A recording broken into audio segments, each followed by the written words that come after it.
नमस्कार. Marathi microbiome super hero पॉडकास्टवर तुमचं स्वागत आहे.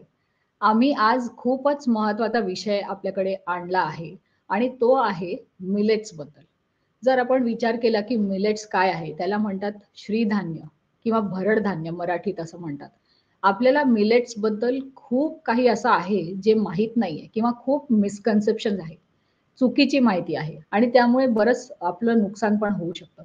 ही बरोबर माहिती काय आहे? आपण मिलेट्स कसे वापरले पाहिजे? कुठल्या प्रकारचे मिलेट्स आहेत? आणि हे का खावे? ही माहिती देण्याकरता आम्ही आज बोलावलं आहे एका खूप स्पेशल पाहुण्यांना, ज्यांचं नाव आहे डॉक्टर संजीव पाटणकर. डॉक्टर संजीव पाटणकर हे रिटायर्ड प्रोफेसर आहेत मायक्रोबायोलॉजीमध्ये. त्यांचं मास्टर्स आणि पीएचडी दोन्ही मायक्रोबायोलॉजीमध्ये होतं. नागपूर युनिव्हर्सिटीमध्ये 35 वर्ष त्यांनी शिकवल्यावर मायक्रोबायोलॉजी डिपार्टमेंटमध्ये मागच्या वर्षीच ते रिटायर झाले आहेत. त्यांचा रिसर्च जो आहे हा मिलेट्सवर, फर्मेंटेड मिलेट्स जे ट्रायबल एरियाजमध्ये आहे, आदिवासी क्षेत्रांमध्ये फर्मेंटेड मिलेट्स कसे वापरतात आणि त्यांनी पोषण कसं वाढू शकतं ह्यावर त्यांनी बराच रिसर्च केलाय, बरंच संशोधन केलं आहे. Department of science and technology च्या फंडिंग बरोबर ICMR आणि NIN नॅशनल इन्स्टिट्यूट ऑफ न्यूट्रिशनच्या कोलॅबोरेशनमध्ये. तर स्वागत आहे तुमचं डॉक्टर पाटणकर. आणि आपण आज मिलेट्सबद्दल बोलूया. माझ्या बरोबर आहे को होस्ट सुजाता गोखले, जी अळना जेनेक्सची को फाउंडर आहे, जसं मी आहे तशी. वेलकम सुजाता, तुझं स्वागत आहे. Doctor Patankar, welcome to this show. नमस्कार सर, थँक्यू सो मच. तुम्ही आज आमच्या बरोबर नमस्कार. मिलेट्स बद्दल माहिती शेअर करण्यासाठी, अतिशय महत्वाची माहिती आहे ही आणि दर्शकांना हे खूप कन्फ्युजन आहे मिलेट्स बद्दल. कारण आपण जेव्हा म्हणतो मिलेट्स हे नाव आपल्याला सगळीकडे ऐकू येते. जसं मागच्या वर्षी आपण बघितलं की मिलेट्स हे होतं, त्याचं year of millets, international year of millets असं UN डिक्लेअर केलं होतं. पण मिलेट्स म्हणजे नक्की काय आहे? कारण आपण जेव्हा मिलेट्स बद्दल बोलतो, लोकांकडून ऐकतो, तेव्हा असं वाटतं की फक्त बाजरी, ज्वारी आणि जास्तीत जास्त नाचणीपर्यंत लोक पोहोचतात की आम्ही मिलेट्स खातोय. हो, मिलेट्स खूप हेल्दी आहे, खूप पौष्टिक आहे, पण आम्ही हे खातोय. त्यामुळे त्यांचे जे असे मिसकन्सेप्शन आहेत, तर मिलेट्स नक्की काय आहे? त्याचं काय इतिहास आहे भारतात आणि त्याबद्दल आम्हाला अजून जाणून घेण्यात खूपच आवडेल आणि ही माहिती दर्शकांकडे पोहोचवण्याची खूपच गरज आहे. त्यामुळे जर तुम्ही त्यावर जरा सांगितली माहिती तर खूप चांगलं होईल. धन्यवाद. सर्वप्रथम आपण मला बोलवलं आणि इन्व्हाइट करून मिलेट्स बद्दल माहिती घेताय. 2023 हे वर्ष भारत सरकार आणि माननीय पंतप्रधान नरेंद्र मोदीजी यांच्या पुढाकाराने इंटरनॅशनल आंतरराष्ट्रीय भरड धान्य वर्ष हे झालं किंवा इंटरनॅशनल मिलेट इयर असं संबोधण्यात आलं त्याला. आणि याच्यासाठी विशेष म्हणजे इंटरनॅशनल मिलेट इयर, याच्यामध्ये आपण मिलेट्स वरती भरपूर काही बोलतो, त्याच्याबद्दल काही बऱ्याचशा चर्चा सुद्धा झाल्या. मराठीमध्ये मिलेट्स म्हणजे भरड धान्य, त्याला भरड धान्य म्हणतात.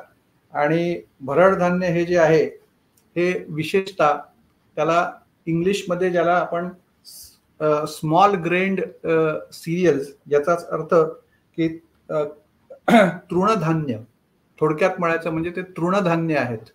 आणि तृणधान्य हे बाकीच्या धान्यांपेक्षा वेगळे असतात.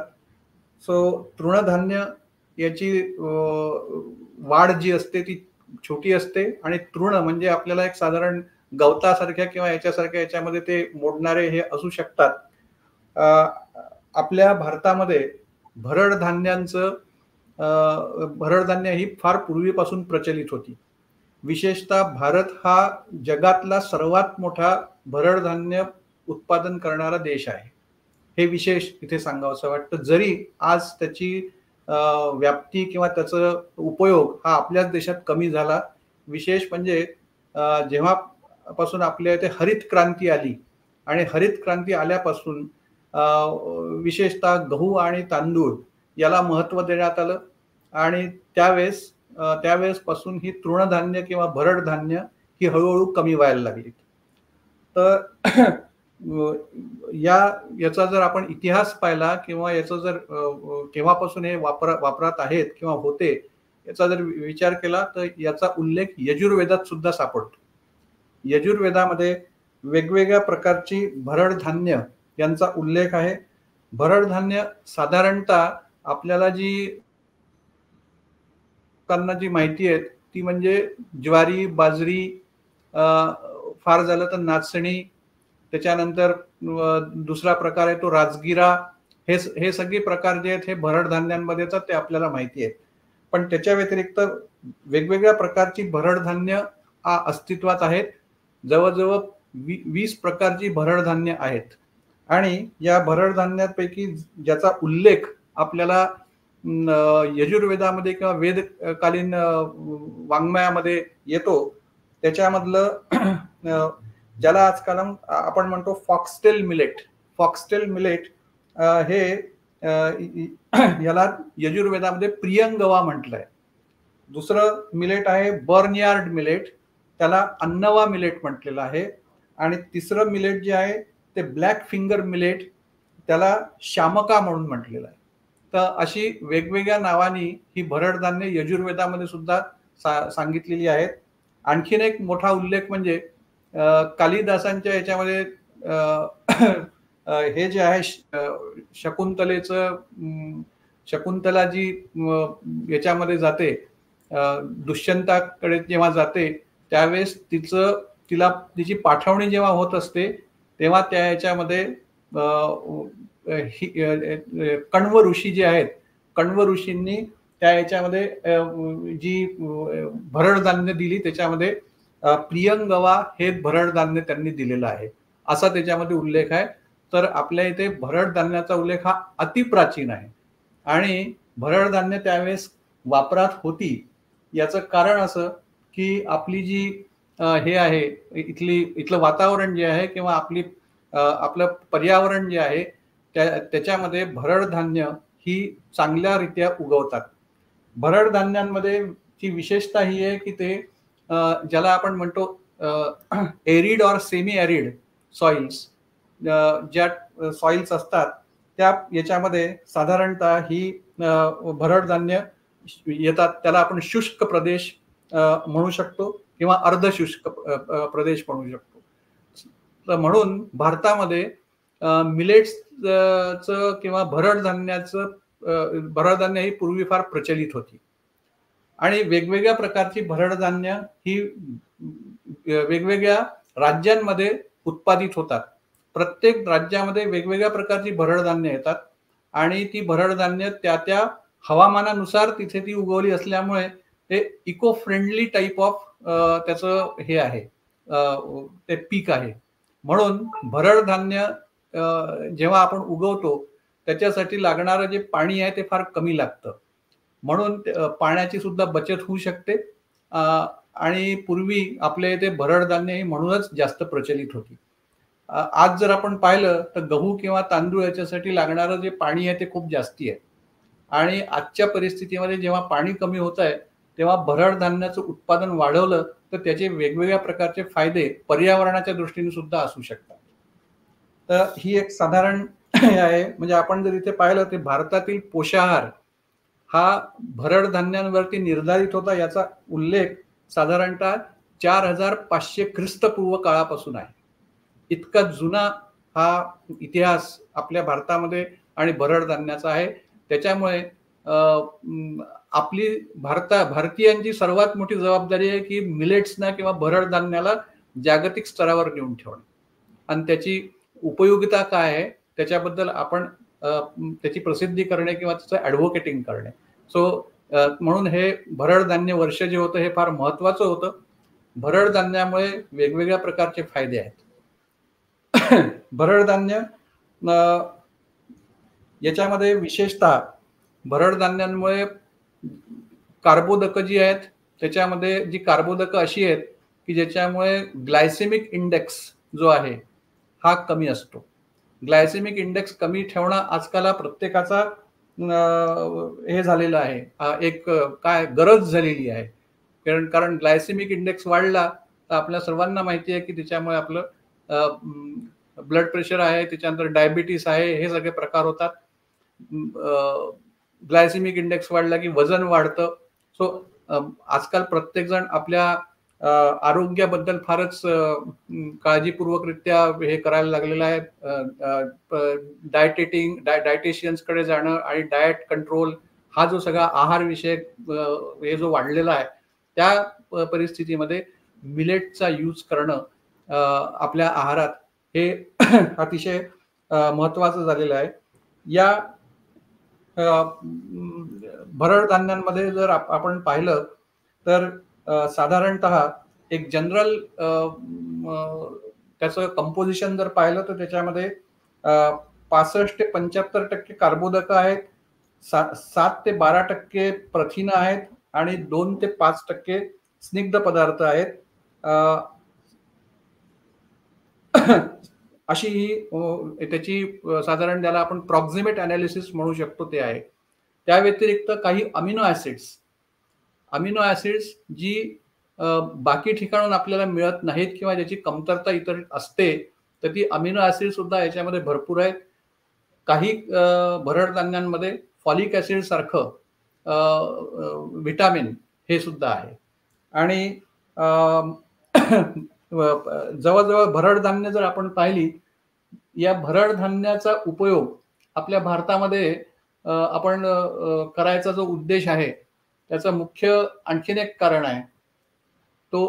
ते कारण म्हणजे आपणा सर्वांना माहिती असेल की सस्टेनेबल डेव्हलपमेंटसाठी जागतिक आरोग्य संघटनेने आणि युनायटेड नेशन्स डेव्हलपमेंट प्रोग्राम याच्या अंतर्गत सस्टेनेबल डेव्हलपमेंट गोल्स SDG हा एक कार्यक्रम सुरू केलेला आहे. साधारण 2015 पासून ही SDG ची संकल्पना घेण्यात आली. त्या याच्यामध्ये मिलेट्सचा यूज करून सस्टेनेबल डेव्हलपमेंट गोल्स जे आहेत, जे उद्देश जे आहेत सस्टेनेबल डेव्हलपमेंटचे, त्याच्यामध्ये 17 उद्देश ठेवण्यात आलेले आहेत. त्या 17 उद्देशांपैकी सगळ्यात पहिला उद्देश म्हणजे त्याच्यामध्ये गरिबी दूर करणे. दुसरा आहे भूक निवारण. तिसरा आहे आरोग्य संवर्धन. नंतर आहे 12वा गोल जो आहे तो सस्टेनेबल कन्झम्पशन अँड प्रोडक्शन, म्हणजे तुम्हाला प्रोडक्शन सुद्धा मिळालं पाहिजे कमी पाण्यात किंवा कमी त्याच्यामध्ये तुम्हाला संसाधनं वापरता तुम्हाला प्रोडक्शन चांगलं आलं पाहिजे. आणि 13वा हे आहे की ज्याच्यामध्ये पर्यावरण संरक्षण. या सस्टेनेबल डेव्हलपमेंट गोल्सला समोर ठेवून भरड धान्यांचं हे जो आहे त्याचं त्याला सपोर्ट करणं आपल्या देशाने सुरू केलेलं आहे. म्हणून भरड धान्य यांचा उपयोग आणि त्याचं प्रचलीकरण हे फार महत्वाचं झालेलं आहे. थँक्यू सर, तुम्ही इतकी चांगली माहिती दिली याच्या भरड धान्याबद्दल आणि त्याची ऐतिहासिक म्हणजे कसा उल्लेख होता वेगवेगळ्या ग्रंथांमध्ये किंवा म्हणजे कथानकमध्ये, जसं कालिदास म्हणाला तसं. तर आम्हाला एक प्रश्न आहे की तुम्ही आता 20 व्हेरायटीज म्हणालात तुम्ही, पण नेमके आता प्रचलित असलेले मिलेट्स कुठले? प्रचलित असलेले मिलेट्स किंवा भरड धान्य ही आपल्याला जी माहिती आहे ती 2-3 जरी असली तरी वेगवेगळ्या राज्यांमध्ये असलेली भरड धान्य ही पुष्कळ आहेत. त्याच्याबद्दल मी आपल्याला माहिती देऊ शकतो. ती जी भरड धान्य आहेत त्याच्यामध्ये साधारण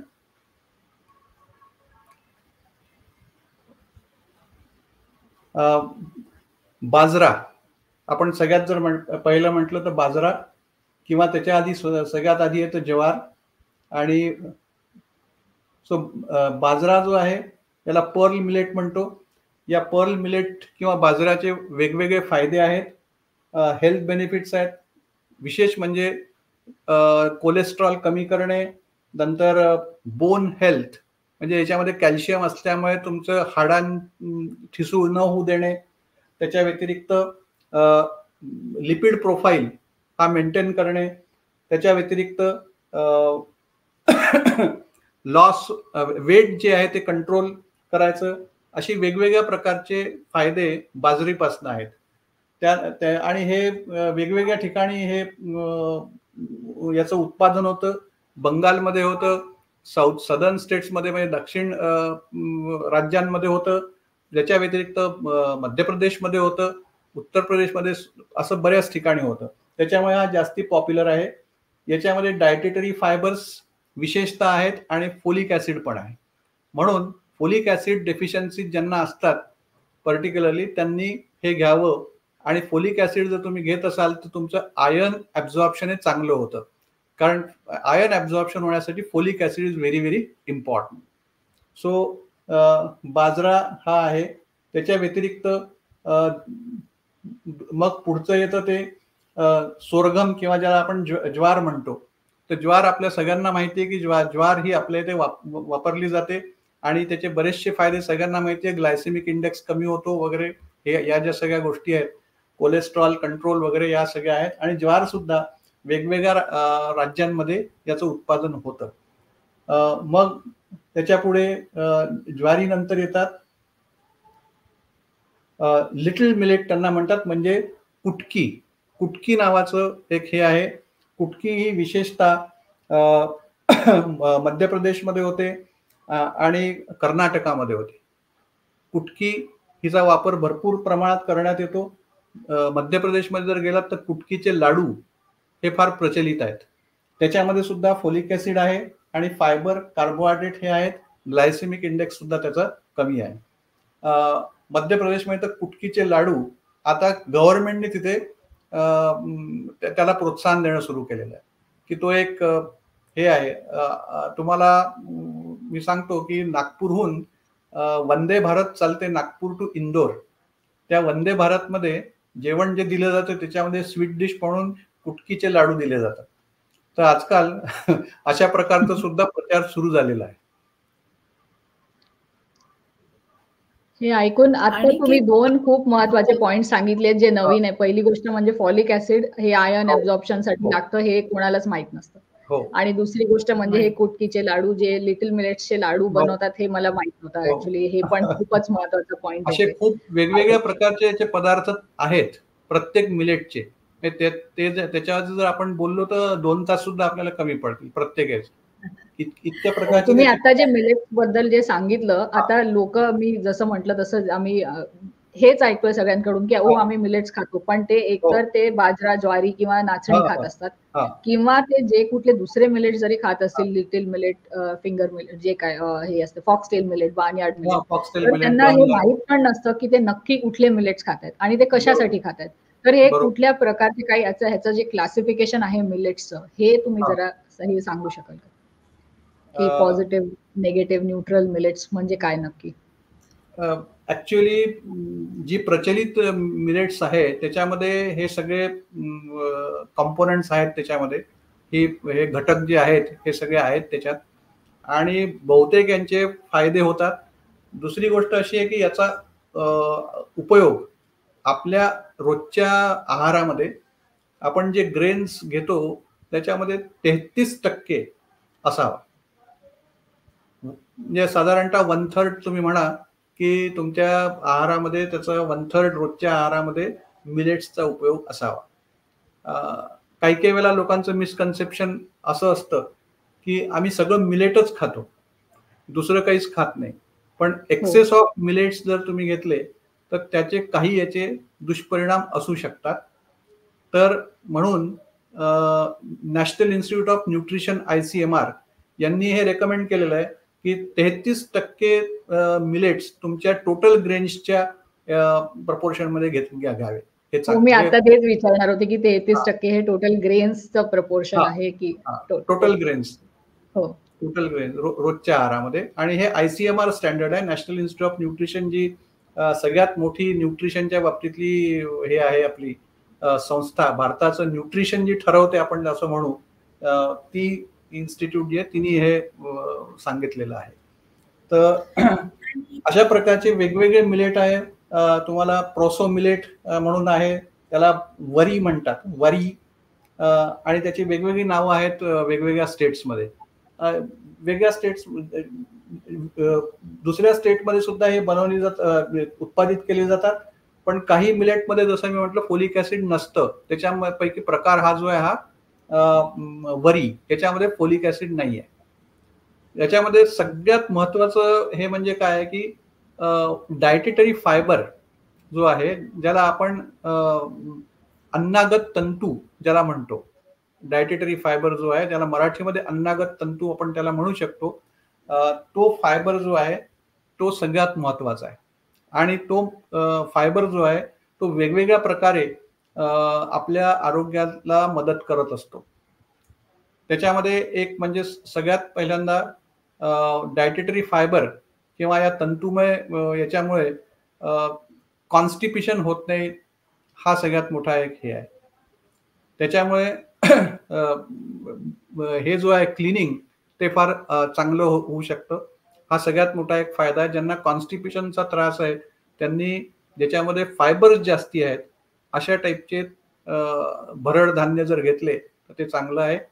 आणि हे जे फायबर्स आहेत हे डायटेटरी फायबर ज्यांना आपण म्हणतो अन्नागत तंतू जे आहेत ते विशिष्ट प्रकारच्या परत कार्बोहायड्रेट पासूनच बनलेले असतात.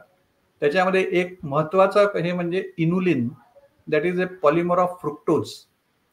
आणि हा फ्रुक्टोज जो आहे, पॉलिमर ऑफ फ्रुक्टोज, हा आपल्या मधले जे जीवाणू आहेत, विशेषतः चांगल्या प्रकारचे जीवाणू म्हणजे प्रोबायोटिक्स आपण ज्यांना म्हणतो, त्यांना ग्रो करण्यामध्ये हे मदत करतात. सो अगदी आमचा आवडता विषय आहे तो. This dietary fibre is a prebiotic for probiotic. हो, फायबर हे अतिशय महत्वाचं आहे. गट मायक्रोबायोमचा जो आम्ही विषय म्हणतो की आपल्या आतड्यांमध्ये राहणारे जे सूक्ष्म जीवाणू आहेत त्यांचं हे जेवण आहे. आपण याच्यावरून विचार करू शकतो की प्राचीन काळापासून आपल्या इथे प्रीबायोटिकचा कन्सेप्ट कदाचित माहिती असेल. हो, आणि म्हणून तो आपल्या इथे प्रचलित होता. आणि प्रीबायोटिक असल्यावरती प्रोबायोटिक जर त्याच्यामध्ये त्याची वाढ झाली तर इम्युनिटी डेव्हलप होणे आणि बाकीच्या सगळ्या गोष्टी ज्या आहेत त्याचे आपल्याला फायदे होतात प्रोबायोटिकचे. सो माइट बी त्यावेळेस प्रोबायोटिक आणि प्रीबायोटिक हा कन्सेप्ट असू शकतो आणि म्हणूनच याचं हे प्रचलित होते त्यावेळेस.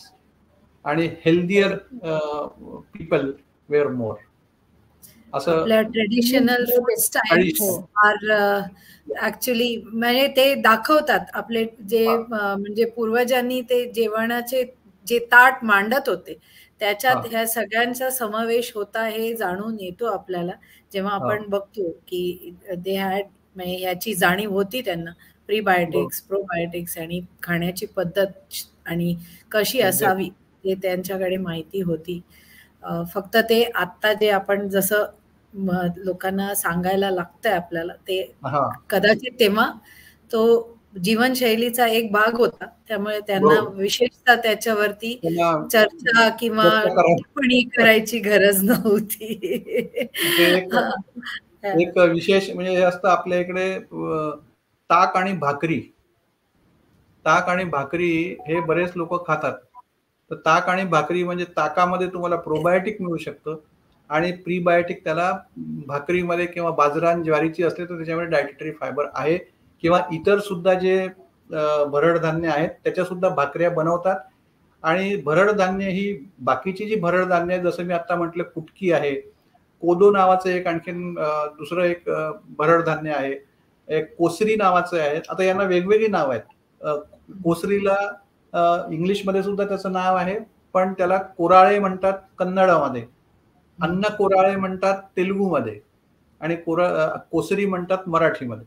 अशी वेगवेगळी नावं त्याची वेगवेगळ्या स्टेट्समध्ये दिलेली आहेत आणि ही विशेषतः ट्रायबल एरियाजमध्ये तुम्हाला भरपूर सापडतात. आणि म्हणून ही जी भरड धान्य जी आहेत त्याचा उपयोग हा विशेषतः आपल्याला ट्रायबल याच्यामध्ये जर गेलं तर तुम्हाला ही धान्य जरूर सापडतील, भरड धान्य. माझा असा अनुभव आहे, मी विशेषतः गडचिरोली महाराष्ट्राचा आणि चंद्रपूर डिस्ट्रिक्ट गोंदिया या भागातल्या आदिवासी क्षेत्रांमध्ये मी भरपूर फिरलेलो आहे. तिथे आम्हाला ही सगळ्या प्रकारची भरडधान्य सापडली आणि त्याच्यानंतर त्याचा उपयोग कसा केला जातो त्यांच्याकडून हे आणखीन विशेष आहे की ज्या गोष्टी आपल्याला आता माहीत नाहीत त्या प्रकारची प्रिपरेशन जे आहेत ते आपल्याला माहीत नाही, आपण त्या विचारात कधी घेत नाही. तर ही वेगवेगळी आहेत, जसं ब्राऊन कॉर्न मिलेट आहे, त्याची वेगवेगळी नावं आहेत. त्याच्यामध्ये डायटेटरी फायबर आहेत. राजगिरा आहे. राजगिरामध्ये तर याचा सगळ्यात मोठा हेल्थ बेनिफिट आहे की ब्लड कोलेस्ट्रॉल लेवल कमी करतं. त्याच्यानंतर ऑस्टिओपोरोसिसचा जो प्रॉब्लेम, राजगिरामध्ये कॅल्शियम आहे, ऑस्टिओपोरोसिस वरती याचा चांगला उपयोग होऊ शकतो. Anaemia also it may help, आणि अँटी ॲलर्जिक सुद्धा आहे. बरेचसे जे मिलेट्स किंवा भरड धान्य जी आहेत ती अँटी कॅन्सरजेनिक सुद्धा आहेत. सो याचा भरपूर ठिकाणी याचा उपयोग होऊ शकतो जर त्याचा उपयोग आपण बरोबर केला तर. अमिनो ऍसिड बॅलन्स आहे. काही हे जे आहे ती गॅमा अमिनो ब्युटॅरिक ऍसिड गाबा हे सुद्धा त्याच्यामध्ये देतात.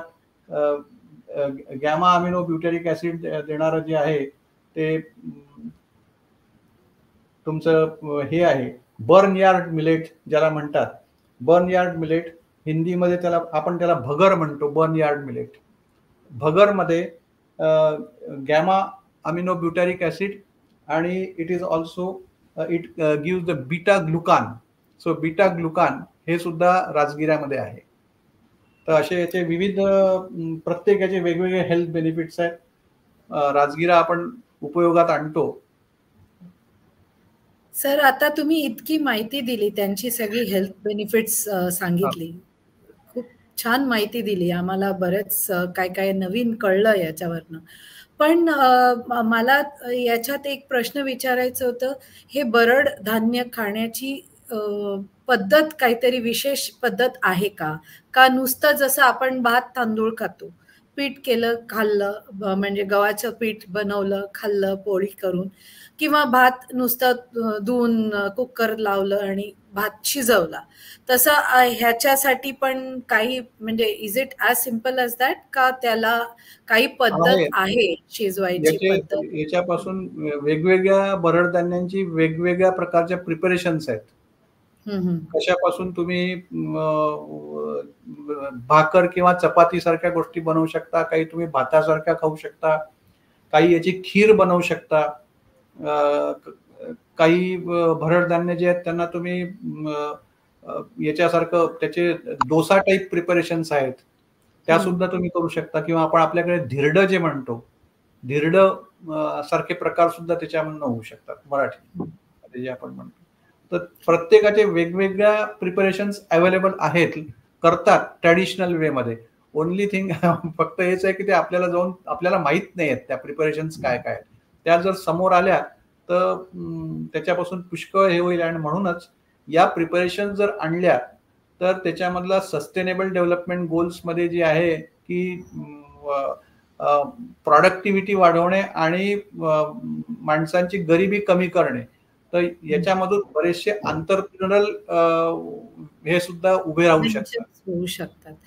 नाही, ऑल्सो मला एक विचारायचं होतं की म्हणजे काही लोक म्हणतात की त्यांना जर भरड धान्य खाल्लं की पोट दुखतं, तर ते भिजवायला लागतं, त्यांना रोस्ट करायला लागतं. म्हणजे तसं काही वेगळी पद्धत त्याच्यासाठी आहे का नुसतं असं म्हणजे वापरू शकतो आपण? हा प्रश्न अगदी बरोबर विचारला की भरड धान्यांमध्ये एक हे असतो की त्याला एक फॅक्टर असतो, त्याला म्हणतात अँटी न्यूट्रिशनल फॅक्टर.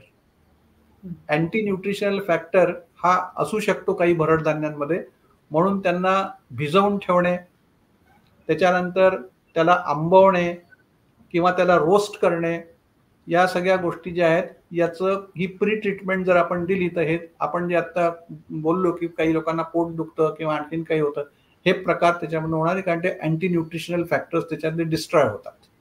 इवन हे जेव्हा आपल्याला भरड धान्य जी दिसतात समोर आपण जी पाहतो, जर आपण आदिवासी क्षेत्रात जर गेलो तर ही भरड धान्य त्याला ते प्रोसेस करतात आणि त्यांची प्रोसेसिंग जी हे आहे पद्धत, ही वेगवेगळी पद्धत आहे. ती प्रोसेसिंग पद्धत त्यांनी स्वतः डेव्हलप केलेल्या आहेत. त्याला कुठलंही त्यांना कोणी सुद्धा टेक्नॉलॉजिकल माणूस जाऊन सांगत नाही की काही नाही. त्यांच्या पूर्वापार चालत आलेल्या ज्या पद्धती आहेत त्यांनी ते प्रोसेस करतात. म्हणजे पहिल्यांदा भरड धान्य आलं, त्याचं पीक निघालं की त्याला ते कुटतील, त्याच्यावरचं टर्फल जे आहे ते काढतील, मग त्याला प्रोसेस करतील, म्हणजे कदाचित ते पाण्यातून धुवून घेतील आणि मग वाळवतील वगैरे वगैरे. अशा खूपशा त्याच्यामध्ये प्रोसेसिंग आहेत आणि ते प्रोसेस करतात त्यांच्या घरामध्येच. हे मी स्वतः पाहिलेलं आहे. आणि ते प्रोसेस केलेलं जे असतं ते आहे बऱ्याचशा आता स्टेट्समध्ये, उदाहरणार्थ मध्य प्रदेशमध्ये दिंडोरी नावाचं जबलपूर जवळ एक गाव आहे. त्या दिंडोरीमध्ये एका ट्रायबल बाईनी याची सगळी ओरिजिनल बीज जे आहेत ते तिने जमा करून ठेवलेत आपल्याजवळ, आणि तिचं मोठं घरामध्येच हा एक व्यवसाय म्हणा किंवा तिचं ही आवड आहे, तिने ते केलेलं आहे. आता गव्हर्नमेंटनी तिथे सेल्फ हेल्प ग्रुप्स आणि FPOs तयार केले आणि त्याच्या माध्यमातून त्याचा विक्री करणं आणि हे जे आहे त्याच्यामुळे त्यांचं इन्कम उत्पन्न वाढू शकतं. अशी ती पद्धत आता हळूहळू सुरू झालेली आहे. तर प्रोसेसिंग करणं हे आवश्यक आहे आणि म्हणूनच की डायरेक्ट त्याचा उपयोग न होता, आपण जसं आपल्या गव्हामध्ये म्हणतो की ग्लुटेन आहे, तर ग्लुटेन हा सुद्धा याचा तो खूप मोठा परिणाम आजकाल आपल्याला दिसतोय. आणि ग्लुटेन काढणं हे इतकं सोपं नाही आहे. आपल्याला भरड धान्यांमधले जे अँटी न्यूट्रिशनल फॅक्टर्स आहेत ते जर काढायचे असतील तर त्याच्यामध्ये सिंपल अगदी साध्या पद्धती आहेत. भिजवून ठेवणे ओव्हरनाईट किंवा त्याला भाजणे, हे करणं, या ज्या गोष्टी आहेत यांनी त्याचा अँटी न्यूट्रिशनल फॅक्टर्स हे जातात. तुम्ही इतके आता वेगवेगळे ऍस्पेक्ट्स यात तुम्ही सांगितले. आपण जर इतिहासाबद्दल बघितलं तर भारतात हे जे भरड धान्य एवढ्या सेंचुरीज पासून, एवढ्या म्हणजे हजारो वर्ष हे करत होतो, उगवत होतो आणि त्याची एवढी लांब त्याची हिस्ट्री आहे, इतिहास आहे. आणि तरी पण आपण जर बघितलं हरित क्रांतीमध्ये का गहू आणि तांदूळ निवडले गेले? जर भरड धान्य जर एवढे सोपे आहेत उगवायला, एवढं कमी पाणी लागते, तरी आपण इकडे असं आपलं जे डायटरी हॅबिट्स आहे, आपण जे खाण्यापिण्याच्या सवयी आहेत ते तांदूळ आणि गव्हाकडेच गेलेले आहेत गेली काही दशक. आणि बरेचसे आजार आपण बघितले की डायबिटीस खूपच वाढत चालले, डायबिटीसचं प्रमाण, कॅन्सरचं प्रमाण, सगळ्या आजारांचं प्रमाण वाढत चाललंय. आपण जर विचार केला की आपल्याला शरीराला पोषण मिळते का, कारण आपण अन्न लिमिटेड क्वांटिटी खाऊ शकतो, आपण तेवढंच अन्न जेवू शकतो जेवढी आपली कॅपॅसिटी आहे. आणि तेवढ्या अन्नातून आपल्याला जर पोषण नसेल मिळत तर आपण ते का खातोय? म्हणजे आपले जे चॉईसेस आहेत अन्नाचे ते आपण बदलले पाहिजे जास्त पोषण मिळण्याकरता. तर आपण जर मिलेट्स बद्दल तुम्ही जी माहिती दिली की त्याचं आयर्न कंटेंट जास्त आहे, त्याचं कॅल्शियम जास्त आहे, त्यातलं दुसरे पण मिनरल्सचा आपण विचार केला किंवा डायटरी फायबरचा विचार केला, आणि आपण विचार करतो की आपल्याला प्रोटीन कुठून मिळेल. हा खूप मोठा ही समस्या आहे ही लोकांकडे, की आपण एवढंच जेवण जेवणार आहोत, आपल्याला सकाळी नाश्ता, दुपारचं जेवण, रात्रीचं जेवण आणि मधले जे काही थोडेफार स्नॅक्स असतील तेवढ्यात आपण एवढं प्रोटीन कसं मिळवणार आहोत? तर प्रोटीन कंटेंट पण मिलेट्स मध्ये जास्त आहे, पण लोकांचा त्यात प्रोटीन पण जास्त आहे, डायटरी फायबर पण त्यात जास्त आहे. त्यामुळे ते ऍक्च्युअली आयडियल हे आहे की आपल्याला जर कुठल्या आजारापासून दूर ठेवायचं असेल स्वतःला, डायबिटीस नकोय, सगळे आपल्याला आजार हे करायचे असतील, जर प्रिव्हेंट करायचे असतील किंवा रिव्हर्स करायचे असतील तर हे आयडियल आहे. पण हा विचार आणि याबद्दलची माहिती ही लोकांकडे नसल्यामुळे खूप असे गैरसमज होतात की आपण मिलेट्स खातोय तर आपण एकाच प्रकारचे मिलेट्स खातोय, पण वेगवेगळ्या मिलेट्स मध्ये इतके वेगवेगळे न्यूट्रिएंट्स आहेत, त्यामुळे ते त्यावर फोकस करणं, त्याची माहिती बाहेर आणणं हे खूपच गरजेचं आहे. त्यामुळे तुम्ही ते सांगितलं ते खूप म्हणजे नक्कीच लोकांना नवीन माहिती त्यामुळे मिळाली आहे.